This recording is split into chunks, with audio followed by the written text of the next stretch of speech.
Welcome to the Teach Starter podcast for the love of teaching. Join us as we chat to inspirational everyday teachers.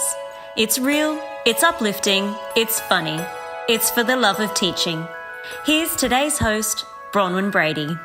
Today I'm chatting with Gabbie Stroud, who got us all talking with the publication of her emotive, honest memoir, Teacher, in 2018. Gabbie, a great teacher, encountered a relentless tide of challenges during her career and ultimately left the profession she loved. I wanted to find out what Gabbie thinks our teachers really need in order to keep the heart in teaching.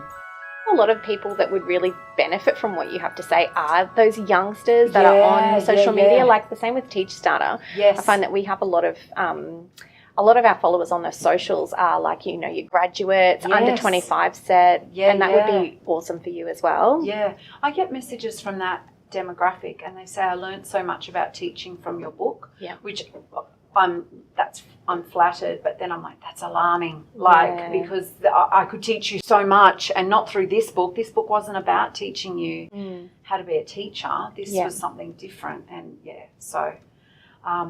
I do think about that, how we support those teachers. Yeah. Do you think that when graduates finish uni, do you think that a lot of them feel underprepared for heading into the classroom? I do. I think they do. I felt like I did. Yeah. And I've been at uni for 4 years and had a really good uni education. And then I was the one that sat there and went, I don't know how to teach a kid how to read, and still had all these questions. It is one of those jobs that you do learn it when you're out there and you're doing it. But I still think that we could have our new teachers go out better, feeling better prepared. Yeah. I do. Yeah, I agree.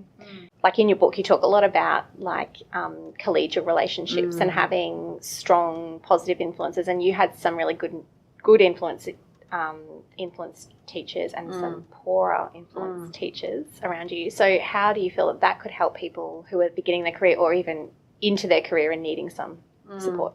I think that like teachers for teachers are their best resource. You know, like within the school, you've got this body of knowledge and this body of experience that we need to tap into.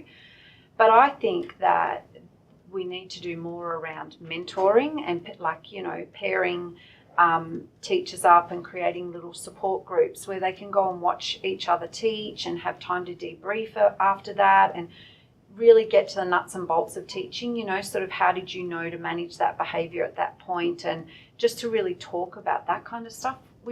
There's not enough of that not enough time allowed for that in the work that we do, and that's just a lost opportunity, I reckon. Yeah, I think so as well. It is a lot. I think you're right in saying that it's the practical elements of what you learn all the theory at uni. Yes. And you can learn the theory in the professional development that you sit in. Yeah. But it's that, you know, watching Putting others it into work practice. and putting it into practice and those unknown situations that come up. Can you share a story with us about when you had an experience that was a bit of an unexpected, like kind of threw you, or how many do you want? How long do we have? So I've had experiences. I once taught a lesson in a town ironically called Paradise. It did not feel like paradise at all. And I delivered a lesson to those kids. It was actually about their behaviour and talking to them about how they're in the driver's seat of their life. And it was actually a lesson that my high school teacher had given me, and I reproduced it for a year 5-6 class. And just talking to them about, you know, they get to decide their reputation and they're in the driver's seat, and the choices they make now are shaping their future and all this kind of stuff. I had a picture of a car as an analogy, and, you know, I finished that lesson and they applauded me. Like they gave me a round of applause, and it was completely genuine. That's amazing. And they said, no one's ever talked to us about that before. And I kind of realised, you know, they'd been pushing against me and I'd been pushing against them, but no one had ever sort of stopped and taken the time with these kids to go, well, how's this working for you? Yeah. You know, what are we actually doing here? Yeah. So that was one of those really just sort of a poignant, joyful, amazing kind of moment. Because we do so many lessons where you feel like saying, how's that? That was a great lesson, you know, but no one gives you the round of applause. No one gives you that clap. No, there's no certificate waiting for you at the end, no gold medal, none of that. But that was just one of those lessons, and I know, having kept in touch with some of those kids, that lesson changed their life. Yeah. It really made And isn't them that stop and amazing think. that's something you received from one of your educators and you passed on to all those kids, Yeah, and then yeah. the flow-on effect of them being able to pass that knowledge on to others or just use it in their own life? That's really lovely. I love know. that story. I know, And it's teachers deserve a beautiful. clap every time they teach do. an amazing lesson, and you Yep. never get it. No, So I know. that would have been, It was incredible. really, and it just caught me off guard. And I've hugged that close to my heart for a long time, because that was really special. Yeah, thank you for sharing that. You do kind of need those moments to hang on to, because there are some really tricky and sad and difficult times in teaching. But if you do have sort of a toolkit of things that you can draw on to remember why you're doing it. Yeah. In your book, you say that you didn't leave teaching, that teaching left you. And when I read that, I remember I was sitting right here and I actually got a cold shiver. Like I felt so touched by that, because I've heard you say it in interviews before, but just reading it off the page, it just, I don't know, it spoke to me, having just left the classroom recently myself. Yeah. What does it mean? Like, what does that really mean to you, teaching left you? Teaching was, above everything, it was the great love affair of my life. It really was. I wanted to be a teacher. It was the only future I could see for myself. It was just what I was born to do. And I wouldn't let anything get in the way of becoming a teacher. I didn't want to move in with my boyfriend during uni, because I was like, no, I don't want to be distracted from my studies. I wanted to get that degree and I wanted to be a teacher. And it was who I was, and it was my future. It was going to be everything. And what I found in those last few months of teaching was that I was going into work and doing a job that wasn't what I'd fallen in love with. It had changed so dramatically. And I talk about a little boy that I was testing one day, and it was the end of kindergarten, and he hadn't made many academic gains, but he had made lots of progress in lots of other ways. And I'm pushing him through this academic test, and he looked at me, and the look on his face was as though he didn't recognise me. And I went home that night and I couldn't sleep, because I was really conflicted about what I had done in that testing moment with that child. And I just thought, I'm not teaching anymore. I'm doing something, but it's not teaching. And that's when I sort of started to realise that teaching, the true teaching, and that really beautiful work that I love to do and that I was good at and that was meaningful, that had slipped away, and the job had changed and become something else. I mean, I kept turning up. I didn't leave it. I was so faithful to my teaching. Yeah. But it had changed and morphed, and just, I don't even have words for what had happened to this job that I loved, but it had slipped away. And I didn't leave. It left me. Yeah, that makes a lot of sense. And it is a changing landscape, and it sounds like for you it's a bit of like an unrecognisable landscape from the time that you started as such a young, passionate person with all this creativity that you had to pour into your job, and you were willing to pour into your job, and it just sort of, left you. And that's I think it's really important that you've talked about that in your book, because it's shared with so many teachers of wherever they are in their career. I think a lot of us can identify with what you went through and what you're still going through, because I've heard you speak and say that you're still feeling that sort of heartache, and that it really is that analogy of it being like a relationship with, the passion you feel and then the heartbreak you feel when it ends. How can teachers who are like you, starting out or even in their career, who have that burning passion and love what they do, how can they stay in the profession? How can they find what they need and overcome these challenges? Because it is a challenging job, and I think a lot of people don't realise that, but we as teachers do. So what are your tips for that? I think that one of the things that I kept coming up against was that my job, the role of teacher, kept demanding more and more of me. And I've got a very strong work ethic, and I like to do my work really well. I'm a bit of an overachiever and a bit of a people pleaser. Yeah. And I had this belief that if my my employer kept asking things of me, then I should do a good job of that I should work at it, and that it must be important and it must mean something. And, you know, my dad always taught me, if a job's worth doing, it's worth doing well. Yeah. So that's the attitude I took to my teaching. What I've since realised and am beginning to make peace with is the fact that as teachers we're asked to do a lot of work that is not worth doing. It's actually administrivia, and it takes us away from the meaningful, important work that we do, which is the teaching of students. And so what I would suggest to teachers now is that they make some really brutal decisions about what is the work that is worth doing. Mm-hmm. And with that work, do it really well. And then that other stuff that we get asked to do, all that paperwork, data collection and whatever, do that and sure, get it done because it's a requirement. But don't go at that as though that's where the heart of your work is. Right. The heart of your work is that moment where you're working with a child and you're explaining a new concept, or you're asking a question and you're trying to elicit really rich responses. That's the work that we do. Yeah. Mm-hmm. You know, the way we talk with kids and the way we listen to them, that's the work we do. Not all this stuff in front of a screen afterwards, entering data and things like that. So that's one really important thing that I would advise to teachers, and it's a mistake I was making, was thinking that everything was important. It's not. You make that really brutal decision about what's important and focus on that. And then the other thing that people have probably already heard me talk about, but I think that teachers need to know and understand that any stress and fatigue and exhaustion that they're feeling, part of that is teaching, that's part of the job, but part of that too is demoralisation. I thought it was me just getting burnt out and not managing and not coping, but it's demoralisation. It is being told as a professional to do work that doesn't matter, being told as a professional go in this direction even though you know it's the wrong direction.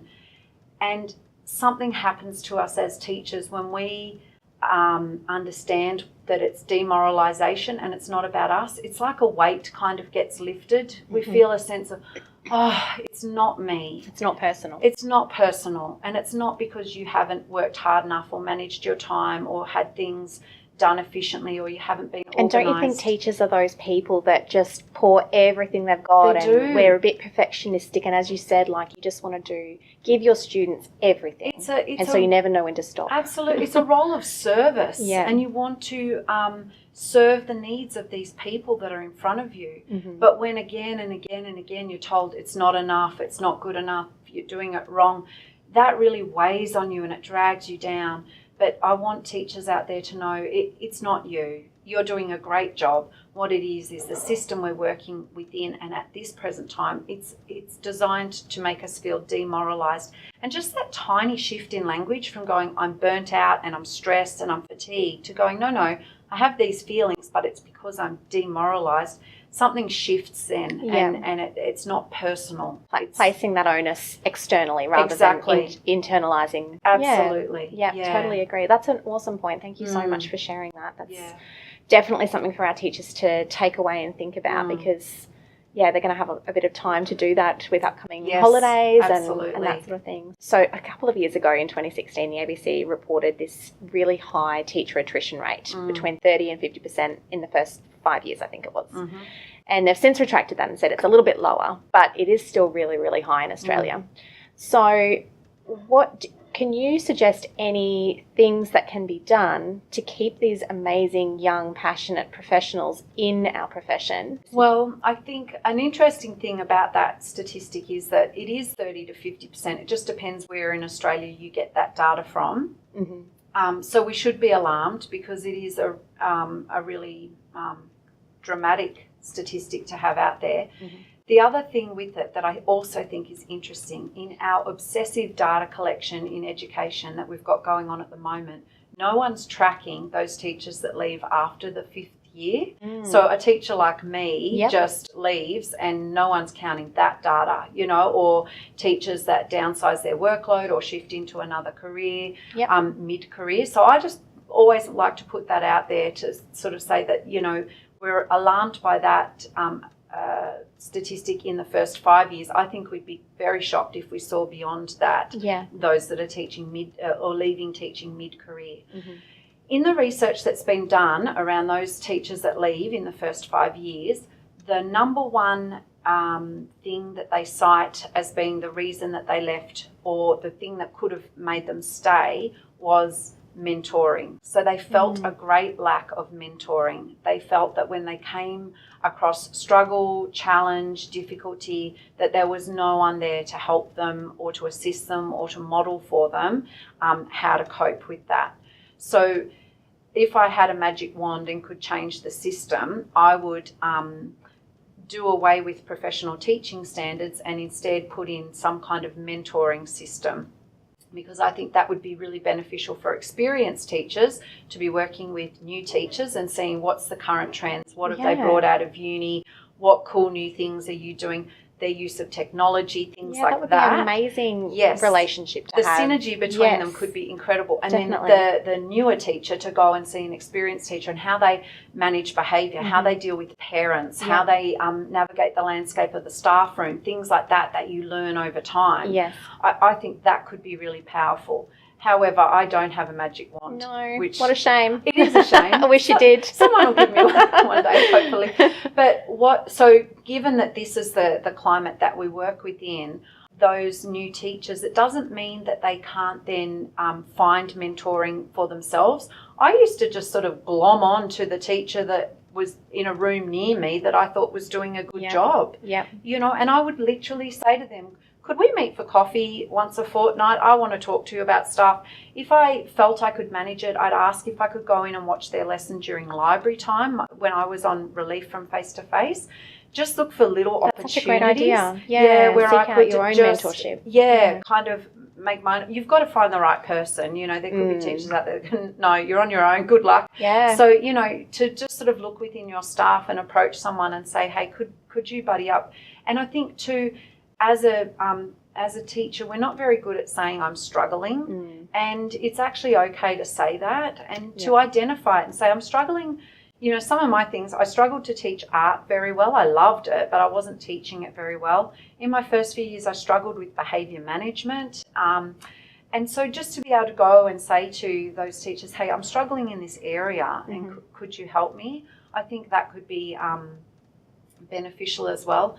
And the other thing I think is for new teachers is to reach out, you know, places like Teach Starter. You find your tribe, you know, in lots of different places. So it could be online, it could be other new teachers that teach at a school down the road from you. So find your little group that supports you, and, you know, the websites and the online groups and forums that are filled with people that are like you. And if you connect with those people, that will really help you along. And it's actually suggested that if we're going to combat this feeling of demoralisation that teachers experience in the workplace, that finding your tribe and finding your people is actually something that can really help alleviate those feelings of burnout and exhaustion. When you find your people and you can say, hey, this is hard, and they go, yeah, I know, I'm finding it hard too, let's talk about it and let's share some ideas. I think that's, you're so spot on with that, because sometimes I remember being a teacher, being in a classroom can feel really isolated. Even though you've got 30 kids surrounding you at all times, you don't have the adult connection. You're on playground duties all the time. You might work a full day and not speak to another adult all day except on the phone. So I think that's, you know, a really great idea to sort of tee up your own mentors and find your tribe and find people who are like you, because I think a lot of teachers are very similar. And once you open up that dialogue with other people, they'll say, oh yeah, this is really sucking for me right now too, or I'm having trouble with this, or and I also think that most teachers are more than willing to share. I think so too. And I used to teach with a beautiful teacher called Sophie, and she was so open, and I could go to her and say, I'm struggling with this, and she'd say to me, oh, Gabs, let me get you the book that I learnt that from. And she'd bring out some archaic thing from 1960s or whatever, but it would be like treasure. You know, there would be ideas in there. And so all this stuff that I thought that was just Sophie, it wasn't Sophie, it was something she had learnt from somewhere else, Yes. you know. So it's about that sharing of information, and it can be just such a powerful thing. That's and right. you know, beautiful friendship evolved from that as well. Yeah, and lovely. you actually ended up giving, can you tell us a story about your daughter with Sophie? Yeah, so my daughter, her name is Sophie, and she knows that her name means wisdom. And she asked me one day, Mum, when the moment I was born, did you just know I was smart? And I'm kind of thinking, what do you mean? And she said, you know how my name means smart. And I suddenly remembered, and I said, oh, your name means wisdom.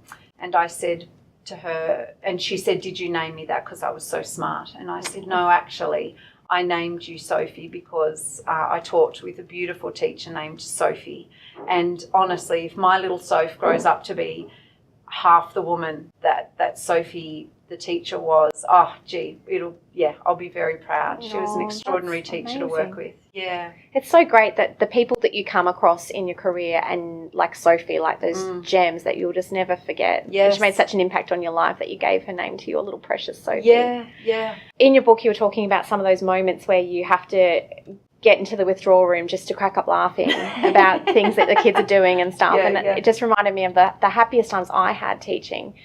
Can you tell us a story of when you had one of those moments where you just cracked up and you still laugh thinking about it maybe? Yeah. Oh, look, where I used to work in a town called Belmora, super hot days in summer, as many teachers will relate to, and we had a lot of cicadas outside, and they would get so noisy. Like, you really had to put on the big teacher voice to get above the sound of the cicadas.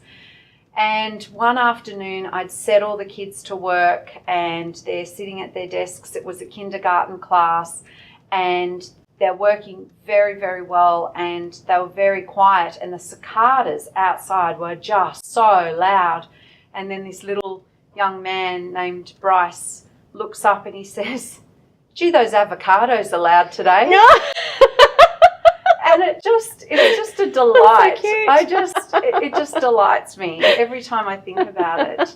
Every time you pick up an avocado in Coles. Yeah, that's exactly Think of Bryce. it. Yeah, I do. So I loved things like that, and I'm very much into teaching kids to read and to use language and to write. I feel that that's a very powerful thing for a teacher to give to a child. And so I'm always fascinated by how kids use language and how they play with language, and you know, just how he reached for that word, you know, without hesitation. So, but that also ties into, you know, my happiest moments in the classroom are those moments where I saw children make great progress with their reading and their writing. That was always just, for me, such a personal thrill and a great achievement. And along with that was any time I had what I call the magic moment. And for me, the magic moment is that moment where a child gets it. So they either master a skill, or they conquer something they've been working at, or whatever little thing they've been plugging away at comes to fruition for them. And they will always, always, always look for you as the teacher. And that, it almost makes me teary thinking about it, that moment, how they look at you with this look in their eyes, their little eyes are shining, and the look on their face is, did you see me do that? Oh. Did you see me do that? And they just want to know that you, as their teacher, bore witness to their magic moment, their little triumph. Yes. And that's the drug. That's what I was going back for every single day. Yeah. You know, even as things were going to rack and ruin, I would keep going back just for that moment where they look at you. Yeah. That little magic moment. It is so addictive. It is so powerful. And it's also really humbling to think you played a little role in them achieving that. Oh, it's the goods. Yeah. Oh, I could not agree more. And when I think about, being in the classroom, that's what I miss, those moments, those clicking moments. And I think that's why many of us choose this profession and do it. It's for those moments. And everything else you can sort of rationalise and forgive because they exist. Now, you've got some exciting things coming up for 2019. Yes. Where are you off to now? Like, what's happening in your life? So the good people at Allen and Unwin Publishers have asked me to write another book, which is a great privilege because this book is to be a letter to the parents of Australia.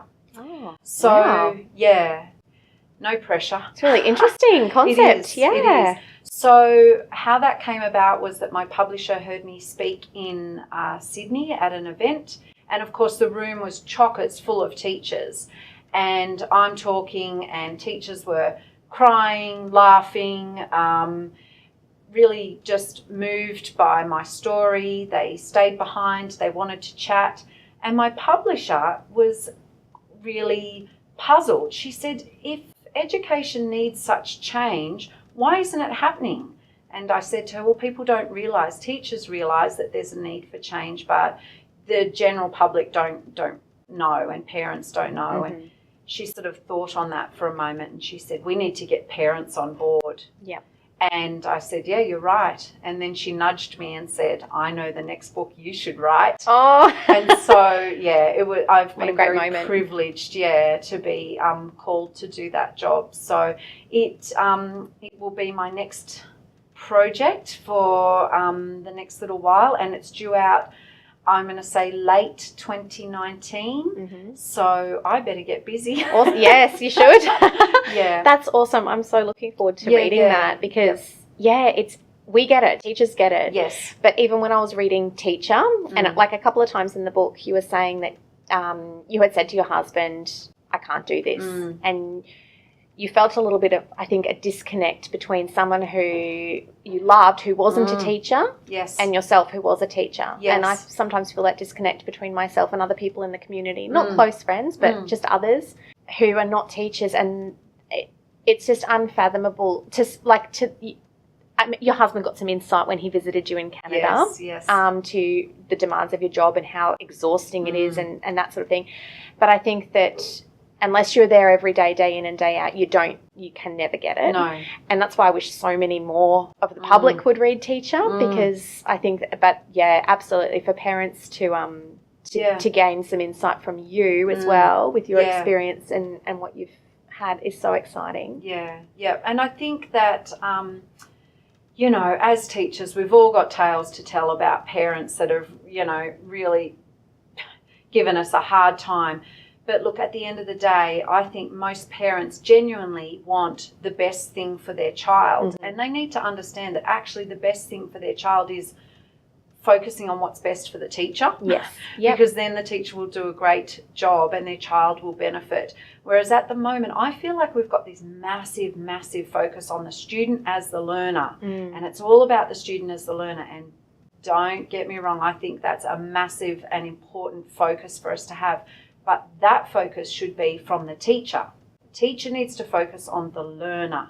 That's where the focus should be for the teacher. Not for the media and not for the policymakers and not for the politicians. The teacher, because the teacher knows how to guide that learning. So that's the big idea that I really want to get across in this book is that, teachers are professionals and we know what we're doing.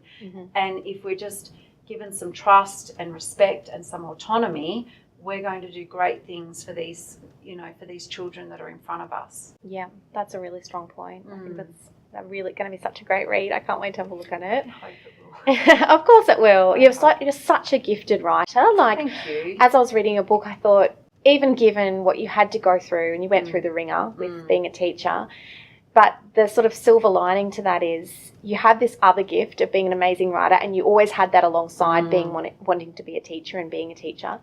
But who better to write this book, produce something that's been so helpful. Yeah. Do people come up to you? Do they connect with you? And I was kind of fangirling on you before, but do other people do that?